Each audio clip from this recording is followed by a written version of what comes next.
Welcome back to my YouTube channel students. आज हम unit electrostatics को कंटिन्यू करते हुए इस पर्टिकुलर सेशन में we will be discussing about electric dipole, then we will be discussing the expression for the electric field at a point on the axial and equatorial point due to an electric dipole. तो बच्चों चलो ये session हम start करते हैं। सबसे पहले तो बेसिक चीज़ों से स्टार्ट करते हैं कि इलेक्ट्रिक डाइपोल होता क्या है ना। एक्चुअली डाइपोल का मतलब दो poles, two poles. In this case dipole का मतलब होता है a pair of equal and opposite point charges which are separated by some small distance. जैसे बच्चों ये नेगेटिव चार्ज है minus Q, right, and this is suppose positive charge plus Q. दोनों charges का इक्वल मैग्नीट्यूड है लेकिन दोनों का नेचर ऑपोजिट है, एक नेगेटिव है एक पॉजिटिव है, तो इनके बीच में एक फाइनाइट सेपरेशन है। तो इस सिस्टम को which comprises of two equal and opposite charges separated by finite distance, this can be termed as an electric dipole, right?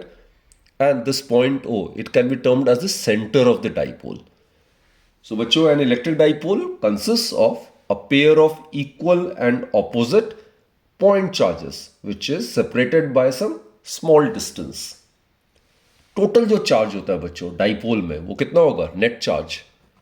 Charge आपको पता ही एडिटिव नेचर का होता है, तो नेट चार्ज कितना होगा? Minus Q plus Q. Equal and opposite charges होते हैं तो net charge of the electric dipole is always zero, right. इसका मतलब ये नहीं होता कि फील्ड जो होता है इलेक्ट्रिक डाइपोल का जीरो होता है, वही हमने डिस्कस करना है। फील्ड का कुछ ना कुछ पर्टिकुलर एक्सप्रेशन होता है, that we will be discussing. और बच्चों एग्जाम्पल के तौर पे जो एटम्स या मॉलिक्यूल्स होते हैं, एमोनिया का, वाटर का, अल्कोहल का, हाइड्रोक्लोरिक एसिड HCl का, ये सारे एग्जाम्पल्स हैं इलेक्ट्रिक डाइपोल्स के। क्योंकि इन सभी केसेस में जो centres of positive and negative charge distribution होता है they are separated by small distance. जैसा आपको मैं एग्जांपल देता हूं H2O का, ये ऑक्सीजन है बच्चों suppose, and these are the two hydrogen molecule. ये मैं डॉट से रिप्रेजेंट कर रहा हूं, राइट। तो जो नेगेटिव चार्ज का जो कॉन्सेंट्रेशन है वो यहां पे है और ये पॉजिटिव चार्ज का कॉन्सेंट्रेशन कहीं यहां पे होगा। तो dipole is directed from negative charge to positive charge like this. ये डाइपोल की डायरेक्शन हो जाएगी।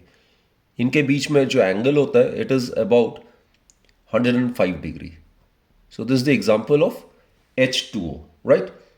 So this figure basically shows a molecule of water with three nuclei represented by these dots. जो इलेक्ट्रिक डाइपोल मोमेंट है it points from the negative that is oxygen side to the positive which is the hydrogen side of the molecule, right. So this is an example of an electric dipole.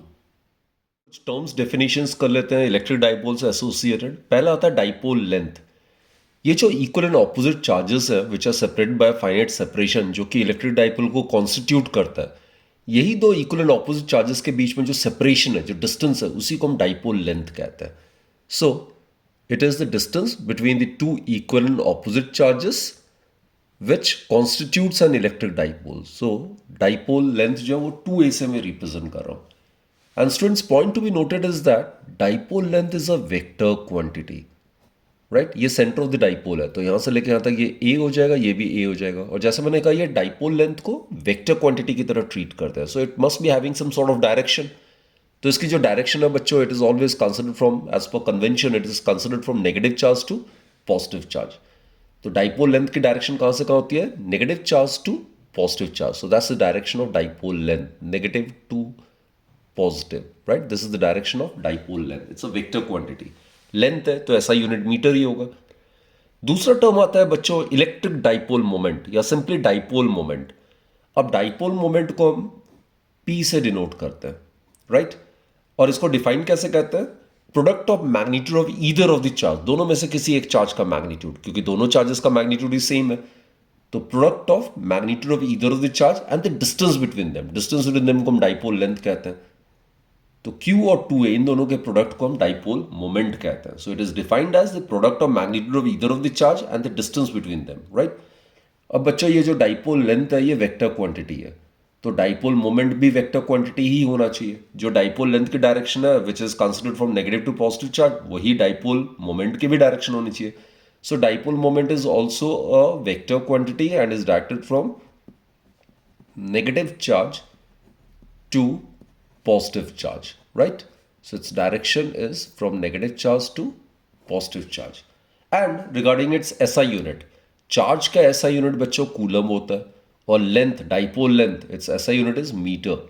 So SI unit of dipole moment is coulomb metre, right. So it's a vector quantity. फिर बच्चों dipole field आता है. तो जो dipole field होता है वो क्या होता है? It is the electric field produced by N electric dipole. Electric dipole की वजह से जो इलेक्ट्रिक फील्ड डेवलप होता है आसपास, उसको हम इलेक्ट्रिक फील्ड कहते हैं या इलेक्ट्रिक डाइपोल फील्ड कह सकते हैं.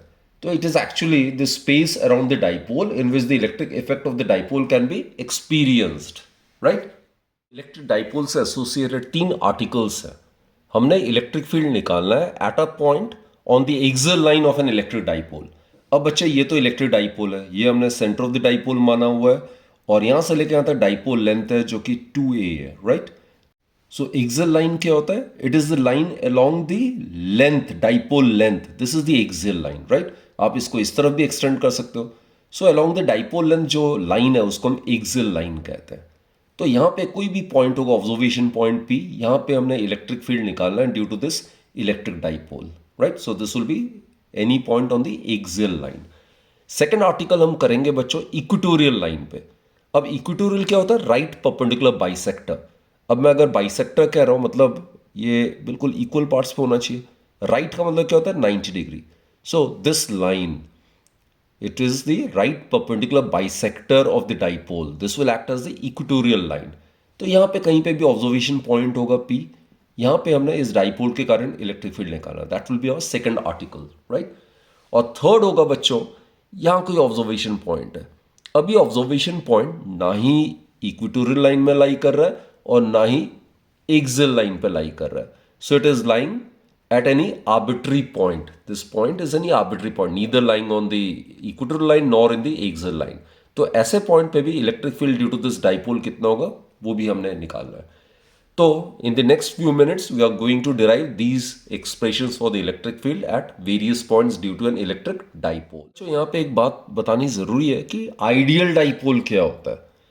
अब देखो P जो होता है वो Q इंटू 2a होता है, राइट. अगर charge Q if it gets larger and the distance 2a gets smaller and smaller, keeping the product that is Q into 2a constant. तो then what we get is an ideal dipole, या इसको हम point dipole भी कहते हैं. तो basically बच्चों कहने का मतलब है जो आइडियल डाइपोल होता है ना उसमें जो चार्ज होता है उसकी मैग्नीट्यूड बहुत बहुत ज़्यादा होती है, जबकि जो इक्वल एंड ऑपोजिट चार्जेस के बीच में जो सेपरेशन होता है वो इनफाइनाइट सिमिली या वैनिशिंगली स्मॉल होना चाहिए. चलो बच्चों, let's proceed with the first article. That is we need to find out the expression for the electric field at a point on the axial line of an electric dipole. This is an electric dipole. It's a system consisting of two equal and opposite charges separated by a finite separation. और वो जो finite separation है उसको हम dipole length कहते हैं. और आपको पता ही होगा dipole length is a vector quantity. It's directed from negative charge to positive charge, right? ये center of the dipole है. तो यहाँ से लेके यहाँ तक A हो जाएगा, यहाँ से लेके यहाँ तक ये A हो जाएगा. और कोई भी line along the length of the dipole उसको हम एक्सियल लाइन कहते हैं. So this is the axial line. और बच्चों इस एक्सियल लाइन में P जो है कोई ऑब्जर्वेशन पॉइंट है. ऑब्जर्वेशन पॉइंट का डिस्टेंस हमेशा हम सेंटर ऑफ द डाइपोल से लेते हैं और वो R मान लेते हैं. तो R क्या चीज है? It is the distance of the observation point from the centre of the dipole. तो बच्चे इस ऑब्जर्वेशन पॉइंट का डिस्टेंस इस पॉजिटिव चार्ज से कितना हो जाएगा? ये R माइनस A हो जाएगा ये. While the distance of the observation point P from this negative charge, it would B यहां से लेकर यहां तक R है प्लस A हो जाएगा. तो ये डिस्टेंस हो जाएगा R प्लस A, राइट. तो मान लेते हैं जस्ट फॉर कन्वीनियंस, इसको मान लेते हैं पॉइंट A, इसको मान लेते हैं पॉइंट B. अब बच्चों हमें पता है electric field at point P, right, due to the charge at point A, इसका मैग्नीट्यूड किसके इक्वल होगा ये हम डिसाइड कर लेते हैं. सोर्स चार्ज के कारण क्या होता है मैग्नेटिक इलेक्ट्रिक फील्ड का मैग्नीट्यूड किसके इक्वल होता है? KQ बाय डिस्टेंस का स्क्वायर, इजंट इट. K अगर हम एयर वैक्यूम की बात कर रहे हैं तो 1/4 पाई एप्सिलॉन, इसकी जगह आप स्मॉल k भी लिख सकते हो. चार्ज का मैग्नीट्यूड कितना है? Q, right. We are considering magnitude. And distance observation point का इस चार्ज से जो कि पॉइंट A में कितना है? R प्लस A है. So it will be R plus A का होल स्क्वायर. और बच्चे नेगेटिव चार्ज के कारण इलेक्ट्रिक फील्ड की डायरेक्शन क्या होती है? हमेशा towards the negative charge, isn't it. It will be directed along PA. Directed along P A, इस डायरेक्शन में होना चाहिए, like this. This will be the direction of the electric field at point P due to the charge at point A. This is EA. Okay. Similarly, इस observation point P पे इस charge point B पे जो charge है positive charge, उसके कारण electric field क्या होगा ये हम निकालते हैं. So again, formula we are aware, due to a source charge, point charge, the electric field is kq by r square, isn't it? तो k की जगह 1/4 pi epsilon, इसका मैग्नीट्यूड भी QE है, लेकिन इस चार्ज का जो डिस्टेंस ऑब्जर्वेशन पॉइंट है वो r माइनस ए है. So it will be r minus a whole square. And this is बच्चों पॉजिटिव चार्ज. पॉजिटिव चार्ज के कारण इलेक्ट्रिक फील्ड लाइन जो कि इलेक्ट्रिक फील्ड के डायरेक्शन को रिप्रेजेंट करता है वो हमेशा इमेनेट करता है. तो पॉजिटिव चार्ज के कारण it will be in the radially outward direction. So it will like this. So this is E A vector. So इसकी डायरेक्शन क्या होगी? Along B P. Right, along BP like this outward. Now one thing to be noted is that दोनों को जरा observe करो, किसका magnitude ज्यादा है? ऑब्वियसली ई बी का मैग्नीट्यूड जो होगा वो ज्यादा होगा. बच्चे पॉइंट चार्ज के कारण electric field inverse square law obey कर रहा है. पॉजिटिव चार्ज ज्यादा करीब है इस ऑब्जर्वेशन पॉइंट के, तो पॉजिटिव चार्ज के कारण यहाँ पे इलेक्ट्रिक फील्ड की स्ट्रेंथ ज्यादा होगी. Right, it's pretty evident from here. Denominator इसका कम है तो E B would be greater than E A. तो इसीलिए आप देख रहे हो यहाँ पे जब वेक्टर डायग्राम बनाओगे तो ई ए के लिए जो एरो का लेंथ आपने लिया हुआ है उसको आपने ज़्यादा शो करना है. Right, as compare to the length of the arrow which shows E A. Right, this is E B basically. This is E B. Clear बच्चों? So what will be the resultant electric field? कभी भी दो vectors के बीच में अगर 180 degree का angle होता है यानी कि ऑपोजिट डायरेक्टेड होता है तो रिजल्टेंट किसके इक्वल होगा? बड़ा माइनस छोटा बड़े वाले की डायरेक्शन में, isn't it? This is the rule, this is the as per the laws of vector addition, isn't it? So what we do is resultant जो इलेक्ट्रिक फील्ड है यानी कि ई एक्सियल जो है it will be given by E B minus E A. तो direction क्या होगी resultant की? It will be along this direction. This is E axial. तो बच्चों जस्ट डायग्राम से एक चीज तो क्लियर हो गया. At any point on the axial line the direction of the electric field is from negative charge to positive charge. That is along the direction of the dipole moment. That is along the direction dipole length. जो dipole moment है या dipole length है उसकी डायरेक्शन भी कहां से कहां होती है? From negative charge to positive charge. तो ई एक्सियल और पी वेक्टर के बीच एंगल कितना है? 0 degree. So E axial is parallel to E axial जो है is parallel to p vector, right? इन दोनों के बीच में एंगल जो है वो 0 डिग्री है. So this is a key point, right? Now let's find out the expression.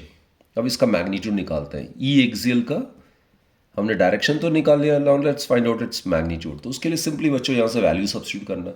इन दोनों में कॉमन जो है वो क्या है? Q over 4 pi epsilon, that is common, right?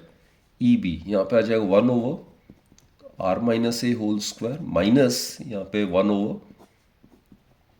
Are plus a whole square हो जाएगा. तो let's keep on solving it. Q over 4 pi epsilon naught. अब यहाँ पे एलसीएम ले लेते हैं. A minus b whole square a plus b whole square, तो इसको हम a square minus b square का होल स्क्वायर इस फॉर्म में लिख सकते हैं. तो it will be r square minus A square का होल स्क्वायर. तो यहाँ क्रॉस मल्टीप्लाई हो जाएगा. It will be r plus a whole square minus यहाँ आ जाएगा r minus a whole square. Right, so if you keep on solving it what we get is Q over 4 pi epsilon naught. ये देखो बच्चे a plus b whole square के form में. So it will be r square plus A square plus 2 AR. ये बाहर minus sign है और अंदर अगर ब्रैकेट ओपन करोगे तो it will be r square plus A square minus 2 AR. तो माइनस साइन बाहर है तो साइन चेंज हो जाएगा. Are square minus r square get cancelled. A square minus A square will get cancelled. और यहाँ पे 2 AR माइनस माइनस 2 AR तो प्लस 2 AR हो जाएगा. तो here you will be left with 4 AR divided by r square minus A square whole square. तो students इसको हम डाइपोल मोमेंट के टर्म्स में लिख सकते हैं. हमने पढ़ा हुआ है डाइपोल मोमेंट जो होता है पी वेक्टर, इसका मैग्नीट्यूड किसके इक्वल होता है? Product of magnitude of either of the charge and the distance between them. ये होता है डाइपोल मोमेंट. तो इसके टर्म्स में हम एक्सप्रेस करने की कोशिश करते हैं. So what do get is E axial it is equal to इसको हम ऐसे रीअरेंज करके ऐसे लिख सकते हैं, Q multiplied by 2A divided by 4 pi epsilon और डिनोमिनेटर में आ जाएगा are square minus A square का whole square, Q into 2A. So यहाँ पे we are left with 2R, right. So that is E axial in magnitude, it will be given by Q into 2A की जगह हम dipole moment लिख सकते हैं. सो P ये 2 लिख सकते हैं R divided by 4 pi epsilon R square minus A square whole square. Here P is the dipole moment, which is Q, product of magnitude either of the charge and the dipole length, right? So बच्चों, this is the expression for the electric field at a point on the axial line due to an electric dipole. अब बच्चों, इसमें एक special case हम consider करते हैं and that is for a short dipole. अब short dipole का मतलब क्या है? जब ऑब्जर्वेशन पॉइंट का distance centre of the dipole से बहुत बहुत ज़्यादा है as compare to the dimensions of the dipole. That is when small R is very very large as compare to A. तो ए का वैल्यू बहुत स्मॉल है, तो इसका जो हायर पावर होगा ए स्क्वायर जो होगा that will be negligible when compare to are square, isn't it? So basically यहाँ पे आर स्क्वायर माइनस ए स्क्वायर जो डिनोमिनेटर वाला टर्म है, इसमें रफली हम इसको आर स्क्वायर ही ले सकते हैं because a is very small, then therefore the higher powers of a would be still smaller and hence can be neglected when compare to are square. So therefore बच्चों, short dipole कहीं पे भी ये term अगर ये की term है, short dipole अगर आता है तो उसमें आपने ये वाला एक्सप्रेशन यूज करना है. So in that case E axial it would be equal to twice P R divided by 4 pi epsilon R square minus A square की जगह आर स्क्वायर ही लिखेंगे, R square to the power square it will be R to the power 4. So what we get is E axial it would be twice p divided by 4 pi epsilon r cube, right? So key point is at a point on the axial line, the electric field due to an electric dipole varies with distance r as 1 by r cube. तो बच्चों, point charge के कारण, for a point charge, ये हमने discuss किया था, point charge के कारण जो इलेक्ट्रिक फील्ड है वो डिस्टेंस पे कैसे वेरी करता है? इनवर्स स्क्वायर लॉ वे करता है, लाइक दिस. जबकि फॉर एन इलेक्ट्रिक डाइपोल, अभी अभी हमने डिस्कस किया, for an electric dipole electric field distance पे कैसे वेरी करता है? It is proportional to 1 by r cube. This is a very very important result. हम पढ़ेंगे कि एक्सियल में तो ये आया या इक्वेटोरियल में भी डिस्टेंस पे ये ऐसे ही वैरी करता है इलेक्ट्रिक फील्ड जो है. अगेन मैं कंक्लूड मैं कर देता हूँ इस पूरे आर्टिकल को. किसी point on the axial line पे इलेक्ट्रिक फील्ड का जो एक्सप्रेशन है that will be given by this particular thing. Special case में electric field due to a short dipole का ये वाला एक्सप्रेशन आपने यूज करना है. और बच्चों, डायरेक्शन जो है ई एक्सियल की डायरेक्शन हमेशा from negative charge to positive charge होता है, that is along the direction of dipole moment. तो ई एक्सियल और पी वेक्टर या डाइपोल लेंथ के बीच में एंगल कितना होगा? 0 degree, right? So these are the key points. Next article है इलेक्ट्रिक फील्ड का एक्सप्रेशन हमने निकालना है at a point on the equatorial line, right? At a point on the equatorial line. So this is suppose the observation point P, और इस observation point P का distance जो है सेंटर ऑफ द डाइपोल से, ये मैंने बार बार कहा, it is considered to be R. ये सेंटर ऑफ द डाइपोल है. डाइपोल लेंथ जो है वो हमने 2a माना है. It's a vector quantity directed from negative charge to positive charge, right? जो डाइपोल मोमेंट है उसकी डायरेक्शन भी कहाँ से कहाँ होती है? From negative charge to positive charge. तो ये सेंटर ऑफ द डाइपोल का distance from either of the charge a हो जाएगा. और मैंने बताया था equatorial line right perpendicular bisector होता है. तो अगर आप पाइथागोरस थ्योरम अगर लगाओगे तो ये जो हाइपोटेन्यूज है इसका वैल्यू कितना आएगा? आर स्क्वायर प्लस ए स्क्वायर का square root. Hypotenuse square it's equal to perpendicular square plus base square. Similarly ये वाला ट्राइंगल लोगे तो ये भी परपेंडिकुलर है, ये बेस है, तो हाइपोटेन्यूज सेम यही आ जाएगा, are square plus A square का स्क्वायर रूट. तो बच्चों, ये ट्राइंगल में ये दोनों डिस्टेंसेस इक्वल है. और आपको ये भी पता है अगर किसी ट्राइंगल में दो साइड्स अगर इक्वल होता है तो angles opposite to the equal sides of a triangle are also equal. तो ये वाला एंगल जो है it will be equal to this angle, right? तो अगर ये हम थीटा मान रहे हैं, so this angle would be also theta. Clear? Now student, suppose this is point A and this is point B. तो पहले तो देखते हैं मैग्नीट्यूड क्या होगा, राइट? ई ए का magnitude, electric field point P पे इस चार्ज की वजह से. तो फॉर्मूला क्या होगा पॉइंट चार्ज के कारण? 1/4π∼0. इस चार्ज का मैग्नीट्यूड क्यू है, इसका डिस्टेंस जो ऑब्जर्वेशन पॉइंट से इतना है, तो इसका स्क्वायर करेंगे तो स्क्वायर रूट हट जाएगा, so will be left with r² plus a². And बच्चों ई बी का मैग्नीट्यूड इस पॉइंट पे इस चार्ज के कारण, जो पॉइंट बी पे इसके कारण, इस पॉइंट चार्ज के कारण यहाँ पे इलेक्ट्रिक फील्ड क्या होगा, उसका मैग्नीट्यूड. अगेन डिस्टेंस सेम है, चार्ज का मैग्नीट्यूड भी सेम है, तो इलेक्ट्रिक फील्ड की स्ट्रेंथ भी सेम ही होगी. 1/4π∼0. चार्ज का मैग्नीट्यूड सेम ही है और इसका डिस्टेंस जो ऑब्जर्वेशन पॉइंट से इतना है, तो इसका स्क्वायर करेंगे तो ये स्क्वायर रूट हट जाएगा, will be left with r² plus a². That is आप देख ही रहे हो, सेम डिस्टेंस होने की वजह से ऑब्जर्वेशन पॉइंट का from these two charges, electric field का जो मैग्नीट्यूड है due to charge at point A and point B, both are same. A equals to E B is equal to, इसको E मान लेते हैं, राइट? मैग्नीट्यूड दोनों का सेम है. अब डायरेक्शन देखते हैं बच्चों. डायरेक्शन आपको हमेशा पता है, नेगेटिव चार्ज के कारण हमेशा क्या होता है, इलेक्ट्रिक फील्ड टर्मिनेट करता है, एंड करता है, रेडियली इनवर्ड होता है. तो पॉइंट पी पे नेगेटिव चार्ज के कारण जो इलेक्ट्रिक फील्ड होगा, it will B inwards like this towards the negative charge. इस तरीके से मैं बना रहा हूं, दिस इज इट. ये हो जाएगा आपका ई. ये मैंने ई ए ई बी दोनों का मैग्नीट्यूड ई से ही रिप्रेजेंट किया, right? This is E. Positive charge के कारण पॉइंट पी पे इलेक्ट्रिक फील्ड की डायरेक्शन क्या होगी? पॉजिटिव चार्ज से हमेशा इमैनेट करता है, ओरिजिनेट करता है, रेडियली आउटवर्ड होता है. तो इसके कारण इसी लाइन के along but in the outward direction. और बच्चों एरो का लेंथ बिल्कुल सेम होना चाहिए, क्योंकि दोनों चार्जेस कारण जो इलेक्ट्रिक फील्ड है उसकी मैग्नीट्यूड जो है वो सेम है, right? So this will be again having the same magnitude. तो ध्यान रखो बच्चों, ये एरो का लेंथ जो है वो सेम होना चाहिए. Clear?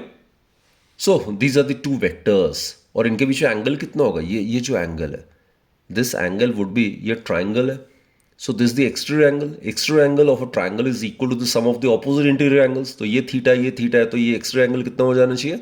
It should be 2 theta.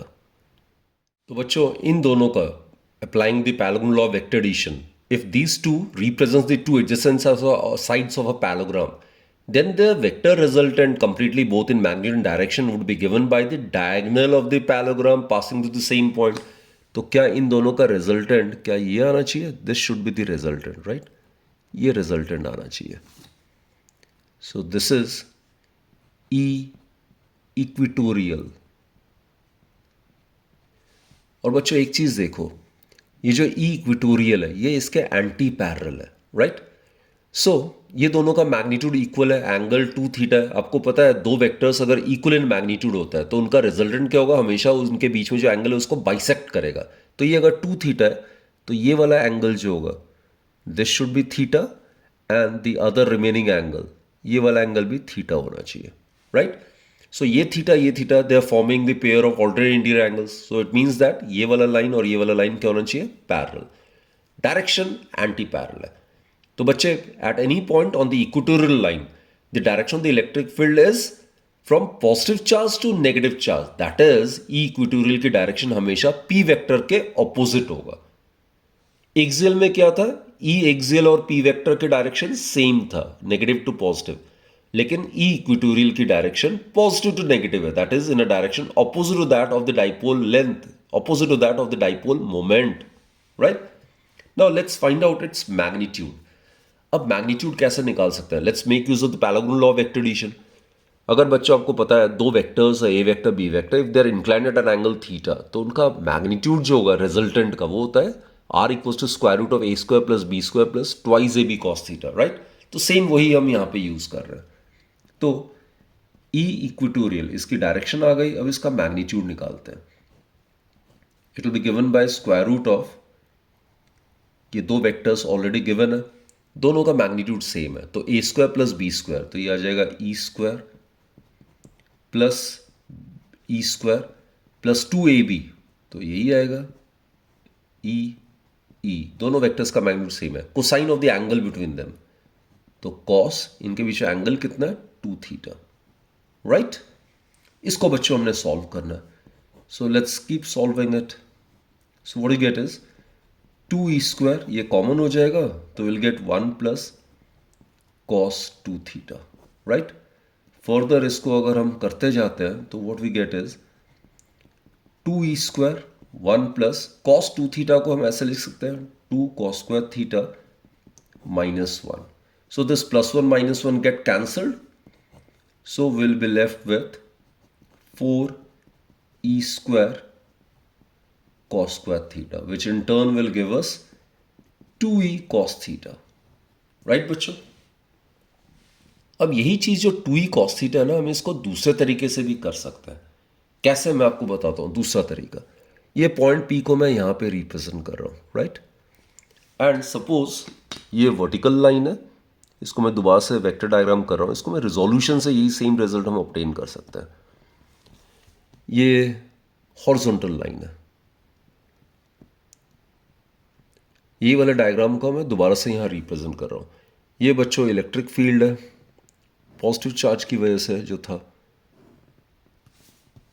ये है E, मैग्नीट्यूड दोनों का सेम ही है, E equals to EB, both is equal to E, right. और ये नेगेटिव चार्ज की वजह से टूवर्ड्स ए नेगेटिव चार्ज, इसका मैग्नीट्यूड भी इलेक्ट्रिक फील्ड का सेम ही है, क्योंकि ऑब्जर्वेशन पॉइंट का डिस्टेंस जो है दोनों चार्जेस से वो सेम है।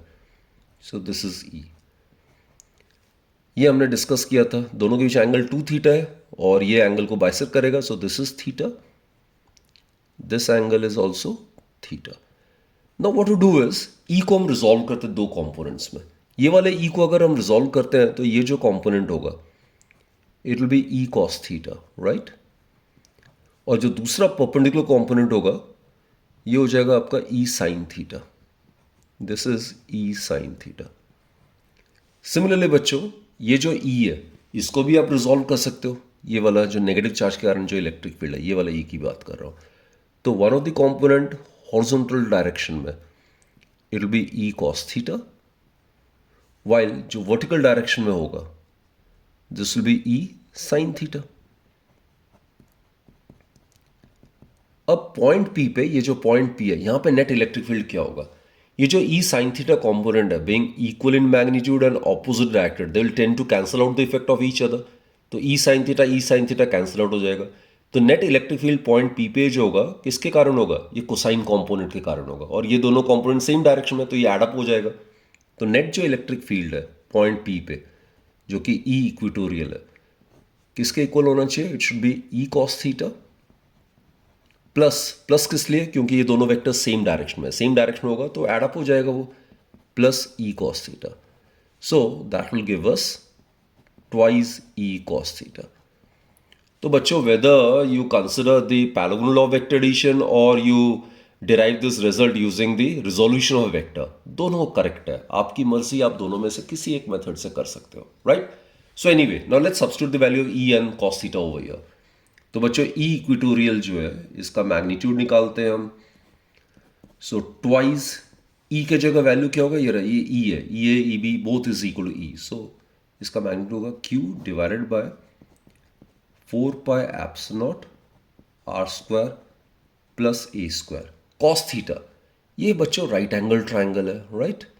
cos थीटा क्या होता है, ये cos theta base over hypotenuse, base कितना है यहां से लेके यहां तक, दैट इज A, हाइपोटेन्यूज कितना है, ये आ जाएगा AP which is R square plus A square का square root, R square plus A square इसका square root, that is E equatorial. अगर मैं इसको डाइपोल मोमेंट के टर्म्स में लिखूं Q into 2A, that you are aware बच्चों ये डाइपोल मोमेंट होता है, राइट। P वेक्टर जो होता है डाइपोल मोमेंट होता है, ये किसके इक्वल होता है, Q multiplied by 2A, 2A is the dipole length directed from negative charge to positive charge. तो Q इंटू 2A की जगह मैं P लिख सकता हूं which is the dipole moment divided by 4 pi epsilon naught R square plus A square base same है तो ये 1 और हाफ 3/2 आ जाएगा, so it will be R square plus A square 3/2। तो बच्चों this is the expression for the electric field at a point on the equatorial line due to an electric dipole. अब बच्चों इसका भी स्पेशल केस कर लेते हैं। Special case मतलब for a short dipole. Short dipole का मतलब मैंने आपको बताया, जब ऑब्जर्वेशन पॉइंट का distance centre of the dipole से बहुत बहुत ज़्यादा है as compare to the dimensions of the dipole, that is when R is very very large as compare to A. तो बच्चों ए का जो हाइयर पावर है that can be neglected when compare to are square, right. तो denominator देखो R square plus ए square है, इसमें हम ए स्क्वायर को नेग्लेक्ट कर सकते हैं when compare to are square. So R square plus A square को हम अप्रॉक्सीमेटली आर स्क्वायर ही लिख सकते हैं। देयरफॉर बच्चों ई इक्वेटोरियल का जो वैल्यू है शॉर्ट डाइपोल के केस में, this is the key word, किसी भी न्यूमेरिकल में किसी भी आर्टिकल में अगर शॉर्ट डाइपोल आता है then you are suppose to make use of this special expression, right. E equatorial would be P divided by 4 pi epsilon R square plus A square की जगह क्या लिखेंगे, सिर्फ आर स्क्वायर ही लिखेंगे, और यहां पे टू द पावर 3/2। तो ये हो जाएगा p divided by 4 pi epsilon square, और 1/2 कैंसल आउट हो जाएगा, will be left with cube, right. So this is the expression for the E equatorial due to a short dipole. तो यहां again आप देख रहे हो कि डाइपोल के कारण जो इलेक्ट्रिक फील्ड है वो कैसे वैरी कर रहा है डिस्टेंस पे, एज 1/r³। जबकि मैंने पहले ही कहा था पॉइंट चार्ज के कारण जो इलेक्ट्रिक फील्ड वैरी करता है वो होता है 1/r² पे, but for dipole it varies with distance r as 1/r³। So that is very very important point to be noted down, right. One more interesting factor बच्चों, फॉर अ शॉर्ट डाइपोल, ये अभी हमने previous article में किया था, for a short dipole अगर हम ई axial की बात करते हैं, ई एक्सियल किसके इक्वल आया था, थोड़ा सा रिकलेक्ट करो। It is twice P divided by 4 pi epsilon r³, ये आया था। और अभी अभी हमने डिस्कस किया शॉर्ट डाइपोल में ई इक्वेटोरियल जो है, E equatorial it is equal to p divided by 4 pi epsilon r³। Just now we have discussed. इन दोनों को अगर हम डिवाइड करते हैं we arrive at a very very important result. वो क्या है, it is E axial divided by E equatorial. It is equal to 2:1. So that's a very very important result. And this relationship holds valid only in the case of a short dipole. तो बच्चों ज़रूर ध्यान देना, at any point on the equatorial line जो direction होती है electric field की, that is from positive charge to negative charge, that is against the direction of the dipole moment या dipole length। डाइपोल लेंथ या dipole moment की direction क्या होती है, negative charge to positive charge, लेकिन E equatorial की direction क्या आ रही है, पॉजिटिव टू नेगेटिव चार्ज। यानी कि ई इक्वेटोरियल और P vector they are anti parallel, the angle between these two is 180 degree, जबकि ई एक्सियल और पी वेक्टर के बीच में एंगल 0 डिग्री था। अच्छा ये लास्ट आर्टिकल है, यहाँ पे हमने इलेक्ट्रिक फील्ड निकालना है किसी भी आर्बिट्री पॉइंट पे due to a short dipole. ये शॉर्ट डाइपोल का केस है। This point P is neither lying on the axial line nor it is lying on the equatorial line, right? तो इसको हम arbitrary point कहते हैं। मान लेते हैं ये जो distance observation point का center of the dipoles का से, this is always comes to be r, right? r is the distance of this observation point from the center of the dipole।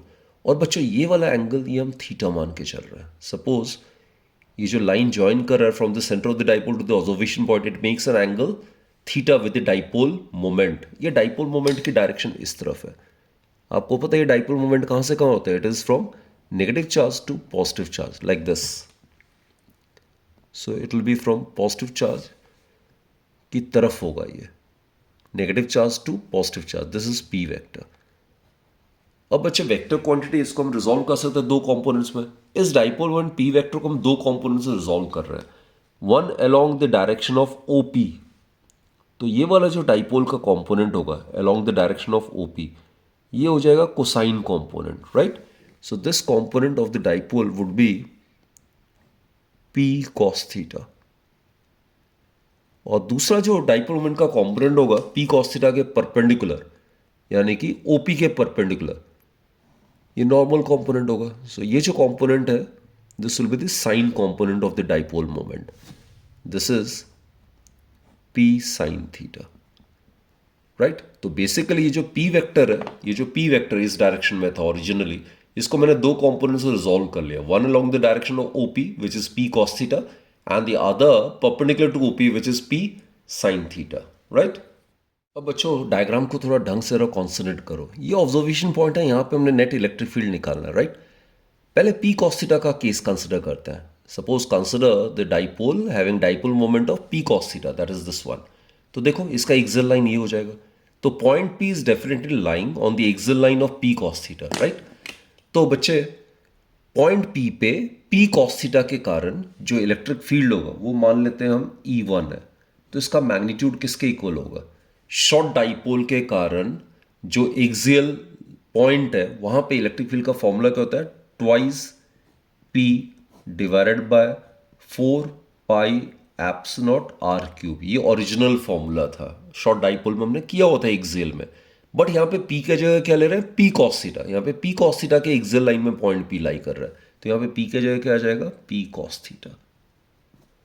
और बच्चों ई एक्सियल की direction क्या होती है? Along the direction of the dipole moment.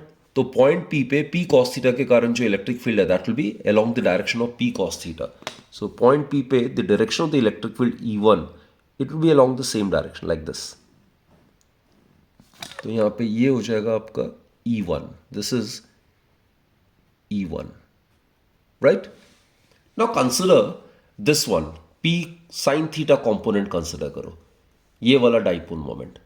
अब इसके right perpendicular bisector पे ये लाइन लाई कर रहा है, तो point P is lying on the equatorial line of P sine theta, isn't it? तो इक्वेटोरियल पॉइंट पे जो फॉर्मूला होता है due to a short dipole क्या होता है? P divided by 4 pi epsilon R cube. R जो डिस्टेंस ऑब्जर्वेशन पॉइंट का from the centre of the dipole, ये ओरिजिनल फॉर्मूला था। लेकिन यहां पे कौन सा कंपोनेंट है पी के जगह? पी साइन थीटा के इक्वेटोरियल लाइन में लाई कर रहा है पॉइंट पी, तो यहां पे पी के जगह पी साइन थीटा आ जाएगा। और बच्चों ई इक्वेटोरियल के केस में we are aware the direction is opposite to that of the dipole moment. तो पी साइन थीटा की डायरेक्शन अगर इस तरफ है तो पॉइंट पी पे ई इक्वेटोरियल की डायरेक्शन उसके ऑपोजिट होगा, एंटी पैरेलल होगा। तो इसी के आपने एंटी पैरेलल बनाना है। So it will be somewhat like this. और इक्वेटोरियल का जो कंपोनेंट है मैग्नीट्यूड वो थोड़ा सा कम होता है ऑब्वियसली, तो इसके लिए स्मॉल एरो के लेंस से रिप्रेजेंट करो। This is E2 suppose, and since P cos theta P sine theta के बीच एंगल 90 डिग्री है, E1 पी कॉस थीटा के अलॉन्ग है और E2 पी साइन थीटा के ऑपोजिट है, तो इनके बीच में भी एंगल कितना होना चाहिए? 90 डिग्री ही होना चाहिए। और बच्चों इन दोनों का जो वेक्टर रिजल्टेंट है वो हमें रिजल्टेंट इलेक्ट्रिक फील्ड देगा पॉइंट पी पे, जो कि कोई आर्बिट्री पॉइंट है। तो इन दोनों वेक्टर से हम एक पैराग्राम ड्रॉ कर सकते हैं। तो using the parallelogram law of vector addition, if these two E1 E2 represent the two adjacent sides of a parallelogram, then the vector resultant would be given by the diagonal of the parallelogram, right? This will be the resultant, this will be the resultant। तो ये हो जाएगा आपका E resultant, E net। और मान लेते हैं बच्चों ये एंगल अल्फा बना रहा है, इसका मैग्नीट्यूड भी निकालना और डायरेक्शन भी निकालना है। तो resultant electric field at point P, suppose it is making angle alpha with E1, right? So we need to find out both the magnitude as well as the direction. The magnitude first. तो दो vectors के बीच में अगर angle 90 degree होता है तो resultant किसके इक्वल होता है? It is equal to square root of A square plus B square. So that is what we are suppose to make use of. तो ये आ जाएगा E1 square plus E2 square, right? So simply we need to substitute the value और इसको solve करते रहना है। तो E1 की जगह ये आ जाएगा, so 2p cos theta divided by 4 pi epsilon R cube, इसका होल स्क्वायर हो जाएगा, plus this one p sine theta divided by 4 pi epsilon R cube, इसका होल स्क्वायर, राइट? तो इसमें जो कॉमन है उसको हम ब्रैकेट से बाहर ले सकते हैं। p is common, right? p square common है तो उसको अगर स्क्वायर रूट से बाहर निकालेंगे तो p आ जाएगा।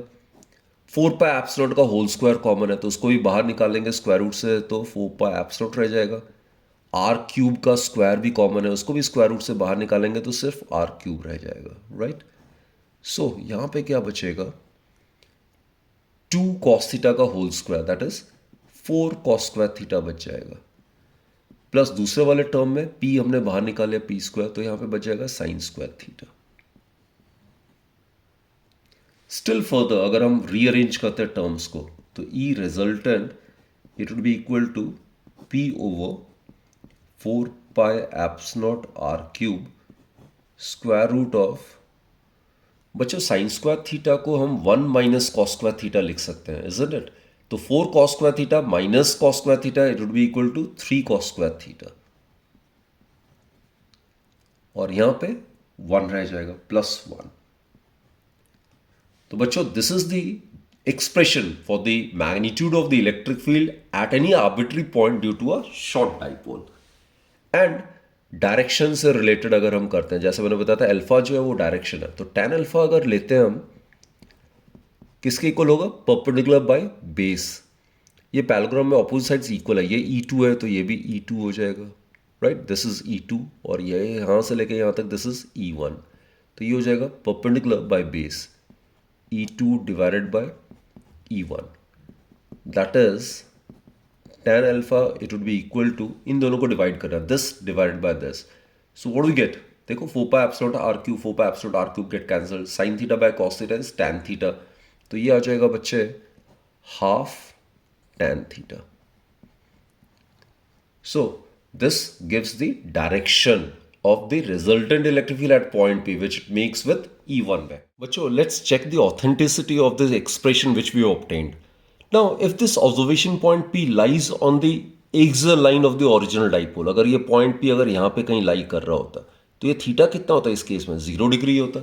So in this case, theta would have been 0 degree. तो उस केस में E axial for a short dipole के लिए यहाँ पे थीटा का वैल्यू 0 आपने सब्स्टिट्यूट करना था, cos 0 1 होता है, तो 3 + 1 4 हो जाएगा, 4 का स्क्वायर रूट 2 हो जाएगा, then we will be left with twice P divided by 4 pi epsilon not R cube, और यही फॉर्मूला हमने ऑब्टेन किया था electric field at any point on the axial line due to a short dipole, right? तो ये इसका verification हो गया। वैसे ही बच्चे अगर ये ऑब्जर्वेशन पॉइंट अगर यहाँ पे कहीं लाई कर रहा होता है, यानी कि ओरिजिनल डाइपोल के इक्वेटोरियल लाइन पे अगर लाई कर रहा होता, तो ये थीटा कितना होता? 90 डिग्री उस केस में। So in that case, theta would have been 90 degree अगर ऑब्जर्वेशन पॉइंट P अगर equatorial line of the original dipole के लाई कर रहा होता, तो उस केस में E equatorial would have been theta 90 degree substitute करेंगे, cos 90 0 होता है, तो 0 + 1 would have been 1, square root of 1 is 1, so we'll be left with P divided by 4 pi epsilon not R cube. तो ये वही फॉर्मूला है जो हमने प्रीवियस आर्टिकल में हमने ऑब्टेन किया था शॉर्ट डाइपोल में इक्वेटोरियल लाइन पे, राइट? तो बच्चों इस प्रेजेंट सेशन में we have discussed all the articles related to electric dipole and the associated topics.